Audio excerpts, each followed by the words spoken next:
மாநாடு பணிகள் தற்போது எப்படி போயிட்டுருக்குங்க? அது வெறும் சர்ச்சைகளாக கிளம்பிட்டு இருக்கு. எதை முற்றுப்புள்ளி வைக்க போறீங்க? மது மற்றும் போதைப்பொருள் ஒழிப்பு மாநாட்டுக்கான முன்னேற்பாட்டு பணிகள் சிறப்பாக நடந்தேறி வருகின்றன. அதனையொட்டி நான் மண்டல வாரியாக ஆங்காங்கே சிறப்பு செயற்குழு கூட்டங்களை ஒருங்கிணைத்து பங்கேற்று வருகிறேன். இன்றைக்கு டெல்டா மாவட்டங்களை ஒருங்கிணைத்து திருவாரூரில் மண்டல செயற்குழு கூட்டம் நடைபெறுகிறது. நாளை மறுநாள் 17ஆம் தேதி வேலூர் மண்டலம், 18ஆம் தேதி மேற்கு மண்டலம் சேலத்தில் நடைபெறுகிறது. 19ஆம் தேதி திருச்சி மண்டலம், 20ஆம் தேதி தென்மண்டலம் மதுரையில், 20ஆம் தேதி வரையில் சுற்றுப்பயணம் மேற்கொள்ள இருக்கிறேன். இந்த மாநாடு ஏற்கனவே நான் குறிப்பிட்டதைப் போல தேர்தல் அரசியலோடு தொடர்பில்லாத ஒரு சமூக பொறுப்பை உணர்ந்து முன்னெடுக்கிற ஒரு மாநாடு. பல்லாயிரக்கணக்கான பெண்கள் கைம்பெண்களாக இன்றைக்கு பெரும் துன்பத்திலே உழன்று வருகிறார். நமக்கு தெரிந்தது கள்ளக்குறிச்சியும் மரக்காணம்தான். ஆனால் இந்திய அளவிலேயே எல்லா கிராமங்களிலும் மதுவுக்கு அடிமையாகி, போதைப் பொருள்களுக்கு அடிமையாகி இளம் வயதிலேயே உயிரிழக்கக்கூடியவர்களின் எண்ணிக்கை கணக்கிட முடியாதது. தமிழ்நாட்டிலும் அது பெரும் எண்ணிக்கையில் உள்ளது. கள்ளக்குறிச்சியிலும் மரக்காணத்திலும் பாதிக்கப்பட்ட குடும்பத்தினரை நேரில் சந்தித்த போது பெண்கள் கண்ணீர் மல்க வைத்த கோரிக்கை டாஸ்மாக் கடைகளை மூட வேண்டும் என்பதுதான். அப்படி பாதிப்புக்குள்ளான பெண்களின் அவலத்தை பற்றி பேசுவதற்கு பதிலாக தேர்தல் அரசியல், கூட்டணி அரசியல் என்று இந்த பிரச்சனையை திசை திருப்புகிறார்கள், திரித்து பேசுகிறார்கள். இது உள்ளபடியே வேதனை அளிக்கிறது. எங்களை பொறுத்தவரையில் நாங்கள் திமுக கூட்டணியில் இருக்கிறோம், தொடர்கிறோம். அதில் எந்த சந்தேகமும் இல்லை. ஆனால் இந்த மாநாட்டை வைத்து யாரும் இதில் பங்கேற்கலாம், சமூக பொறுப்புள்ள அனைவரும் பங்கேற்கலாம், அதிமுகவும் பங்கேற்கலாம் என்று நான் விடுத்த அறைகூவலை எல்லோரும் சேர்ந்து ஒருமித்த குரலை கொடுப்பதில் என்ன தவறு என்று கேட்பதற்கு பதிலாக இவர் ஏன் அதிமுகவுக்கு அழைப்பு விடுத்தார் என்று ஒட்டுமொத்தமாக இந்த பிரச்சனையை திசை திருப்புவது பாதிக்கப்பட்ட குடும்பத்தினரை, அவர்களின் உணர்வுகளை அவமதிப்பதாக இருக்கிறது. ஒவ்வொருவரும் இதில் தலையிட வேண்டும். எல்லோரும் சேர்ந்து நாம் ஒருமித்து குரல் எழுப்பினால் ஆட்சியில் இருக்கிற திராவிட முன்னேற்றக் கழகமும் அதே கருத்தில் இருப்பதனால் அரசு மதுபான கடைகளை மூடுவதில் எந்த சிக்கலும் இருக்காது. ஆகவே நான் மறுபடியும் சொல்லுகிறேன், காவிரி நீர் பிரச்சனையில் எல்லோரும் சேர்ந்து குரல் கொடுக்க வேண்டும் என்பதைப் போல, ஈழத்தமிழர் பிரச்சனையில் எல்லோரும் சேர்ந்து ஒருமித்த குரல் கொடுக்க வேண்டும் என்பதைப் போல, மது மற்றும் போதைப்பொருள் ஒழிப்பில் அனைவரும் சேர்ந்து குரல் எழுப்ப வேண்டும். இதில் நான் ஏன் திமுக, அதிமுக ஆகிய கட்சிகளும் இதில் பங்கேற்க வேண்டும் என்று சொன்னேன் என்றால், மதுவிலக்கு மற்றும் போதைப்பொருள் ஒழிப்பு தொடர்பாக ஒரு தேசிய கொள்கை வரையறுக்கப்பட வேண்டும் என்பதால் திமுகவும் இதில் சேர்ந்து அழுத்தம் கொடுத்தால்தான் இது நிகழும். எல்லோரும் சேர்ந்து அழுத்தம் கொடுத்தால்தான் தேசிய அளவிலான மதுவிலக்கு கொள்கையை, தேசிய அளவிலான போதைப்பொருள் ஒழிப்பு கொள்கையை உருவாக்க முடியும். இதோ இந்திய ஒன்றிய அரசுக்கு இதில் பொறுப்பில்லை என்பதைப் போல, மாநில அரசுகளுக்கு மட்டும்தான் இதில் பொறுப்பு இருக்கிறது என்பதைப் போல ஒரு பார்வை இருக்கிறது. அரசமைப்பு சட்டம் 47 உறுப்பு எண் 47 அதற்கான ஒரு வாய்ப்பை உருவாக்கி தருகிறது. இது தொடர்பாக 2வது ஐந்தாண்டு காலத்திலும் 3வது ஐந்தாண்டு காலத்திலும் விரிவாக காங்கிரஸ் ஆட்சி காலத்தில் பேசப்பட்டிருக்கிறது. ஸ்ரீமன் நாராயணன் அவர்களின் தலைமையில் ஒரு குழுவே அமைக்கப்பெற்றது. அந்த குழு ஏராளமான பரிந்துரைகளையும் தந்திருக்கிறது. அந்த குழுவின் பரிந்துரையில் மிக முக்கியமானது மதுவிலக்கு தொடர்பான சட்டம் இயற்ற வேண்டும். 1958ஆம் ஆண்டு ஏப்ரல் 1ஆம் தேதிக்குள்ளாக ஒரு சட்டத்தை இயற்ற வேண்டும் என்று கூறியிருக்கிறது. ஏன் நாம் அனைவரும் சேர்ந்து குரல் எழுப்பக்கூடாது? இது ஏன் விடுதலை சிறுத்தைகளின் மாநாடாக பார்க்க வேண்டும்? விடுதலை சிறுத்தைகள் முன்னெடுக்கிறோம், அனைவரும் சேர்ந்து குரல் கொடுப்போம், அவ்வளவுதான். தேர்தல் அரசியலை அவரவர் வசதிக்கு ஏற்ப முடிவு செய்து கொள்ளலாம். இது ஒரு சமூக பிரஜை உள்ள ஒவ்வொருவராலும் உணர்ந்து கொள்ள முடியும். வெறும் அரசியல் கணக்குகள் போட்டு பார்ப்பது இந்த பிரச்சனையின் தீவிரத்தை குறைத்து மதிப்பிடுவதாக இருக்கிறது. ஆகவேதான் நான் மறுபடியும் சொல்லுகிறேன், எல்லோரும் சேர்ந்து குரல் கொடுப்போம். மதுக்கடைகளை மூட வேண்டிய தேவையை வலியுறுத்துவோம். போதையில்லா ஒரு தேசத்தை உருவாக்க முயற்சிப்போம். போதைப் பொருள்களை கடத்துவதில் மாஃபியா கும்பல் தேசிய அளவில் தீவிரமாக வேலை செய்து வருகிறது. அயல் நாடுகளில் இருந்து இறக்குமதி செய்யப்படுகிறது. உள்நாட்டிலேயே மாநிலமிட்டு மாநிலம் போதைப்பொருள் கடத்தப்படுகிறது. எளிய மக்கள், விளிம்பு நிலை மக்கள் வசிக்கக்கூடிய பகுதிகளில் கஞ்சா உள்ளிட்ட போதைப்பொருள்கள் பரவலாக இன்றைக்கு புழக்கத்திலே இருக்கிறது. இவையெல்லாம் தேசத்தின் மனித வளத்தை பாழாக்குகிறது. ஒட்டுமொத்தத்தில் இது ஒரு நேஷனல் லாஸ். தேச அளவில் நமக்கான மனித வள இழப்பு ஏற்படுகிறது. எனவே தயவு கூர்ந்து இந்த கோணத்தில் இந்த பிரச்சனையை பாருங்கள்.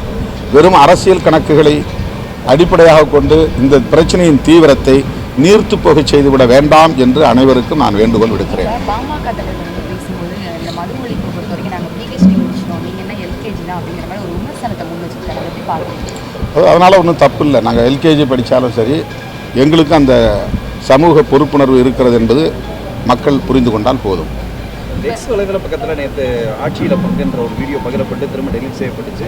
திரும்ப நீங்கள் போஸ்ட் பண்ணீங்க. எனக்கு தகவல் தெரிஞ்ச பிறகு அதை முறையாக பதிவு செய்ய சொல்லிட்டேன். அது எல்லா நேரங்களிலும் என்னால் போஸ்ட் பண்ண முடியாது. யதார்த்தத்தை நான் சொல்கிறேன். நான் டெல்லியிலிருந்து பயணத்தில் இருந்தபோது இது நடந்திருக்கிறது. நான் விமான பயணத்தில் இருந்தேன். அப்போது ஒரு தொலைபேசி வந்தது. ஒரு பத்திரிகையாளர் தான் சொன்னார், இந்த மாதிரி ஒரு வீடியோ பதிவாகி மறுபடியும் டெலீட் ஆகியிருக்கிறது. ஏன் என்று கேட்டால் எனக்கு தெரியவில்லை, நான் விமானத்தில் இருக்கிறேன், மதுரைக்கு போய் இறங்கியதும் பேசுகிறேன் என்று சொன்னேன். ஆனால் இறங்கியதும் நான் நிறைய நிகழ்ச்சிகளில் போய் சிக்கிக்கொண்டேன். அதன் பிறகு என்னுடைய சமூக ஊடக பக்கங்களை நிர்வகிக்கக்கூடிய தோழர்களிடத்தில் தொடர்பு கேட்டபோது அதில் எழுதியிருந்த டெக்ஸ்ட் சரியாக கம்ப்ளீஷன் ஆகலை. நான் அடிக்கடி சத்தம் போடுவேன், அதில் டெக்ஸ்ட் ஏதாவது போடும். நானே போடுறதுல எனக்கு பிரச்சனை கிடையாது. ஒரு சில நேரங்களில் அவங்க என்னுடைய வீடியோவையோ மற்றதை பதிவு பண்ணும்போது அந்த நேரேஷன் என்ன பண்ணுறோம், என்ன வீடியோ அப்படின்னு எழுதுகிறாங்க இல்லையா, அதில் சென்டென்ஸ் ஃபார்ம் கரெக்டாக இருக்கணும், ஷார்ட்டாக இருக்கணும்னு சொல்லும்போது அதில் கொஞ்சம் பிழை இருந்தது. நான் மாற்றி போடலான்னு நினச்சேன். அதுக்குள்ளே இது ஃபயர் ஆயிடுச்சு. அதுக்கப்புறம் என்ன செய்யறதுன்னு தெரியல, நான் தடுமாறி போயிட்டேன். உங்களுடைய வழிகாட்டுதலின் அடிப்படையில் செய்யலான்ட்டு தாமதப்படுத்திட்டேன். இப்போ நான் சொன்னேன், இது நாம் தேர்தல் அரசியலை அடியெடுத்து வைத்த காலத்திலிருந்து சொல்லி வருகிற முழக்கம். நாங்கள் 10 ஆண்டு காலம் தேர்தலை புறக்கணித்திருக்கிறோம். நான் இந்த இயக்கத்தின் தலைமை பொறுப்பை ஏற்ற பிறகு 10-11 ஆண்டுகள் தேர்தல் புறக்கணிப்பில் இருந்தோம். தேர்தல் அரசியலில் அடியெடுத்து வைத்த போது மூப்பனார் எங்களை அழைத்த நேரத்தில் நாங்கள் முழங்கிய முழக்கம், அவர் இதை திரும்ப திரும்ப கேட்டு மேடையிலேயே சொல்லுவார்.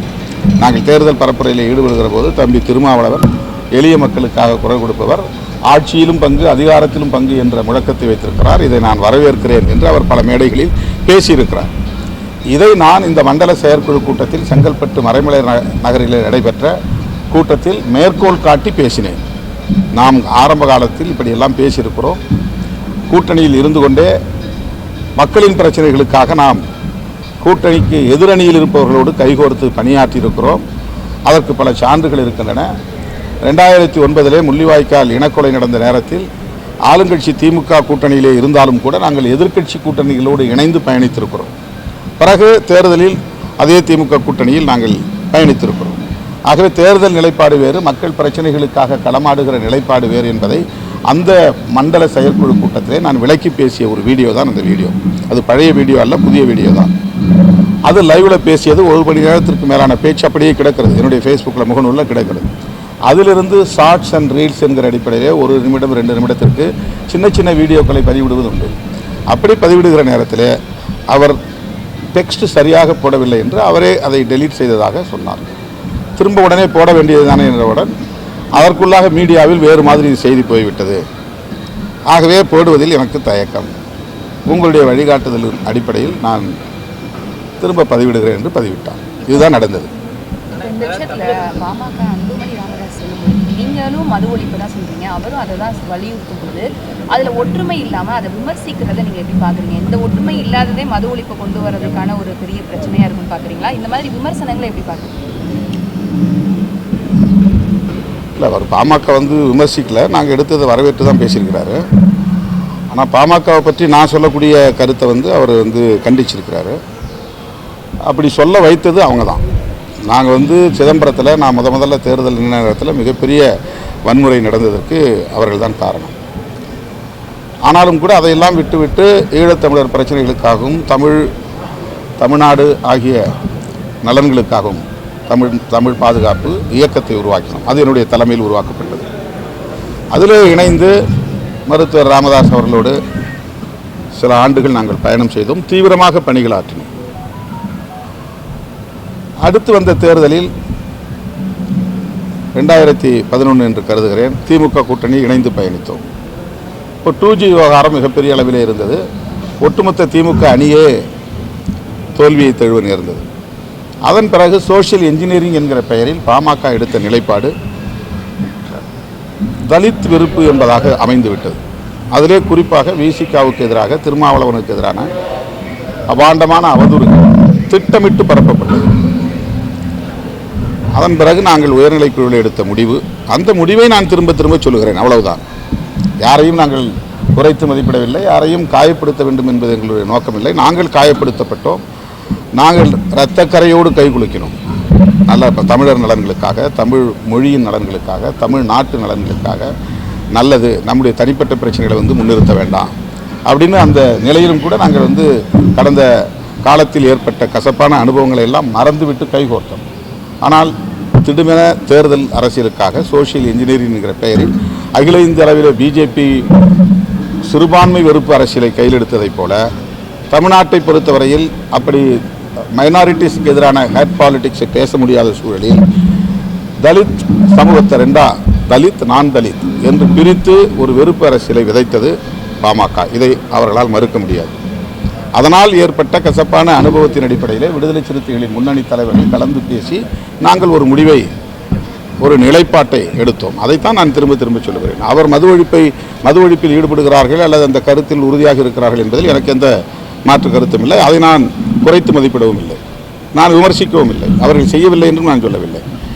எங்களால் அப்படி இணைந்து பயணப்பட முடியாத ஒரு நிலை இருக்கிறது என்பதை நான் சுட்டிக்காட்டினேன், அவ்வளவுதான். சார், இந்த மது ஒழிப்பு போராட்டங்களை பல்வேறு கட்டமாக பல இதில் பண்ணிட்டு இருக்காங்க. இதுக்கு முன்னாடி சசி பெருமாள் அவர் கூட, ஆமாம், அவருடைய இறப்பெல்லாம் நாங்கள் போய் கலந்துக்கிட்டோம். மக்கள் நல கூட்டணி தான் போய் கலந்துக்கிட்டோம். விசிகா உங்கள் கட்சியோட சார்பாக அந்த மாநாடு முன்னெடுக்க போறீங்க. இதில் எவ்வளவு சர்ச்சைகள் வருது? அதான் இது தேர்தல் அரசியலோட இணைச்சு பார்க்கறதுனால வரக்கூடிய சர்ச்சை. இது நான் சொல்கிறேன், இது வெறும் மக்கள் பிரச்சனையாக பாருங்கள், சமூக பிரச்சனையாக பாருங்கள், தேசிய பிரச்சனையாக பாருங்கள். எவ்வளவு பெண்கள் கண்ணீர் வடிக்கிறாங்க. அந்த எக்கியார் குப்பத்துக்கு போகிற மீனவர் குடியிருப்புக்கு அங்கே அந்த பெண்கள் சொன்னதெல்லாம் அப்படியே உடம்புல இப்போ கூட அப்படியே சிலுக்குது. ஏன்னா அந்த அம்மா சொல்கிறாங்க, 10 லட்ச ரூபா பணம் கொடுத்தாங்க அரசாங்கம், அதில் என்னால் பொட்டு வாங்க முடியுமா, பூ வைக்க முடியுமான்னு கேட்குறாங்க. அந்த பணத்தை வச்சு நான் என்ன பண்ண முடியும், இந்த பணத்தை வேணால் திருப்பி வாங்கிட்டு போங்கன்றாங்க. இது ரொம்ப இயல்பாக வந்த ஒரு ஸ்டேட்மெண்ட். அவங்களுக்கு யாரும் சொல்லிக் கொடுக்க, நாங்கள் போகிறது கூட தெரியாது. அப்படியே மேடைக்கு வராங்க, வாங்க என்னன்னா இது மாதிரி பேசணும் அப்படி பேசுகிறாங்க. 300 பேருக்கு மேலே இந்த மாதிரி விதவையாக இருக்கிறாங்க. இந்த கள்ளச்சாராயம் குடித்ததில் 16 பேர் தான் செத்தாங்க, 22 பேர். அதில் 10 பேர் மீனவர்கள், 4 பேர் தலித்துகள், 8 பேர் வேறு மாவட்டங்கள்லேருந்து குடித்தவங்க. இந்த 10 பேர் மட்டும் இல்லை, நீங்கள் கணக்கெடுத்தால் 300 பேர் இந்த பகுதியில் விதவைகள் இருக்கிறாங்கன்றாங்க. இதெல்லாம் எவ்வளோ அதிர்ச்சியான தகவல்கள். அதே மாதிரி கள்ளக்குறிச்சியில் 69 பேரும் தலித்துகள். அதில் 15 பேர் பழங்குடி சமூகத்தை சார்ந்தவங்க, 10க்கும் மேற்பட்டவர்கள் எம்பிசி சமூகத்தை சார்ந்தவங்க, மற்றவர்கள் தலித்துகள். இப்போ எல்லா சமூகத்தை சார்ந்தவங்களும் இதில் பாதிக்கப்படுறாங்க. எல்லா கிராமங்கள்லேயும் வந்து அது அடிக்ஷன் ஆனவங்க இதிலிருந்து மீள முடியாத அளவுக்கு பாதிக்கப்பட்டவங்க ஏராளமாக இருக்கிறாங்க. அவர்கள் குடும்பத்துக்கும் பாரமாக இருக்கிறாங்க, ஊருக்கும் பாரமாக இருக்காங்க, நாட்டுக்கும் பாரமாக இருக்காங்க. இந்த நிலையில் தான் வந்து ஒரு 100% தூய நோக்கத்தோடு இந்த மாநாட்டை நாங்கள் ஒருங்கிணைக்கிறோம். இதில் எந்த அரசியல் கணக்கும் இல்லை என்பதை மறுபடியும் சொல்ல நான் கடமைப்பட்டிருக்கிறேன். தமிழகத்தில் வந்து அதிமுக, திமுக கூட்டணி கட்சிகளுக்கு பங்கு இல்லை, அது ஒரு நல்லாட்சிக்கு அது உதாரணமாக இருக்காது. முன்னாள் அமைச்சர் சுல்லூர் ராஜ்குமார் 1977 டெல்லியில் கூட்டணி ஆட்சி நடக்கிறது. தனி மெஜாரிட்டியில் வந்து பிஜேபி ஆட்சி வந்தாலும் கூட்டணி கட்சிகளுக்கு அதிகாரத்தில் ஒரு பகிர்வு தராங்க. தமிழ்நாட்டுக்குள்ளும் அந்த மாதிரி நடப்பது ஒன்றும் தவறல்ல. அப்படி ஒரு கோரிக்கை எழுப்புவதும் தவறில்லை. 2016 இந்த கோரிக்கையை மையப்படுத்தி நாங்கள் வந்து ஒரு கருத்தரங்கம் நடத்தியிருக்கிறோம். தமிழ்நாட்டில் கூட்டணி ஆட்சி அப்படிங்கிற தலைப்பில் ஒரு கருத்தரங்கம் நடத்தி ஒரு புத்தகமும் வெளியிட்டிருக்கிறோம். இது வந்து யாருக்கு எதிராகவும் யாரையும் மிரட்டுவதற்காகவும் சொல்லப்படுகிற கருத்தல்ல. இதெல்லாம் ஜனநாயக ரீதியாக எழுப்ப வேண்டிய கோரிக்கைகள். அதிகாரம் இல்லாதவர்களின் குரல் இது. விளிம்பு நிலையில் கிடக்கிற மக்களின் குரல் இது. அதிகாரத்தை பகிர்ந்தளிப்பது என்பது தான் உண்மையான ஜனநாயகம் கூட. டீசென்ட்ரலைசேஷன் ஆஃப் பவர் அப்படிங்கிறது தான் ரியல் டெமோக்ரஸி. ஒரு இடத்துல வந்து அதிகாரத்தை குவிக்கிறது கிடையாது ஜனநாயகம். ஜனநாயகங்கிறது பவரை வந்து டீசென்ட்ரலைஸ் பண்ணணும். அப்போது ஒரு கூட்டணி ஆட்சி அமைவதுங்கிறது இயல்பாக மக்களிடமிருந்து எழக்கூடிய ஒரு கோரிக்கையை தவிர, இது வந்து விடுதலை சிறுத்தைகள் வந்து ஏதோ திட்டமிட்டு காய்களை நகர்த்து, அதான் ஒரு காய் நகரத்தில் நான் இயல்பாக ஏற்கனவே சொல்லிட்டு இருக்கிற விஷயம்தான். நான் முதல்ல தேர்தல் அரசியல் அடியெடுத்து வைக்கும்போது நான் வைத்த முழக்கம் கடைசி மனிதனுக்கும் ஜனநாயகம், எளிய மக்களுக்கும் அதிகாரம் என்பது தான். எளிய மக்களுக்கும் அதிகாரம், மக்களுக்கு போய் சேரணும். ஒரு குரூப்போ ஒரு பார்ட்டியோ இருக்கக்கூடாது. அது வந்து எல்லா சமூகத்தையும் ரெப்ரசன்டேஷன் பண்ணக்கூடிய அமைப்புகள் எல்லாம் பவர் ஷேர் பண்ணும்போது தான் அது எளிய மக்களுக்கு போய் சேரும். இந்த கோரிக்கையை நாங்கள் வச்சுருக்கிறோம். அதே மாதிரி மூப்பனாரோட நாங்கள் வந்து கூட்டணி சேர்ந்தப்போ ஆட்சியிலும் பங்கு அதிகாரத்திலும் பங்குங்கிறத நாங்கள் வந்து ஒரு கோரிக்கையாக வைக்கிறோம் அப்படின்னோம். அன்றைக்கி வந்து அது ஸ்டேட் அசம்பிளி எலெக்ஷன் கிடையாது, பார்லிமெண்ட் எலெக்ஷன் தான். ஆனால் எங்களுடைய பாலிசி இதுன்னு சொன்னோம். அன்றைக்கி அவர் அதை வரவேற்று அங்கீகரிச்சிருக்கிறாரு. அவங்க நடத்தின நவசக்தி இதழிலே கூட அதெல்லாம் பதிவாகி இருக்கிறது. எனவே இது வந்து ஒரு இயல்பான விளிம்பு நிலை மக்களின் அதிகார வேட்கைக்கான ஒரு குரல். அவ்வளோதான். 2026 திமுக கூட்டணியில் இந்த அழுத்தம் வைக்கப்படுமா சார்? அது தேர்தல் வரட்டும், தேர்தல் நேரத்தில் நீங்கள் கேளுங்க, கட்டாயமாக பதில் சொல்கிறேன். கூட்டணியில் இருக்கக்கூடிய கட்சி ஆட்சியில் இருக்காங்க, இது சம்பந்தமாக என்ன மாதிரியான கோரிக்கைகளை அதெல்லாம் நம்ம தான் நாங்கள் முடிவு பண்ணணும், பேசி சொல்கிறோம்.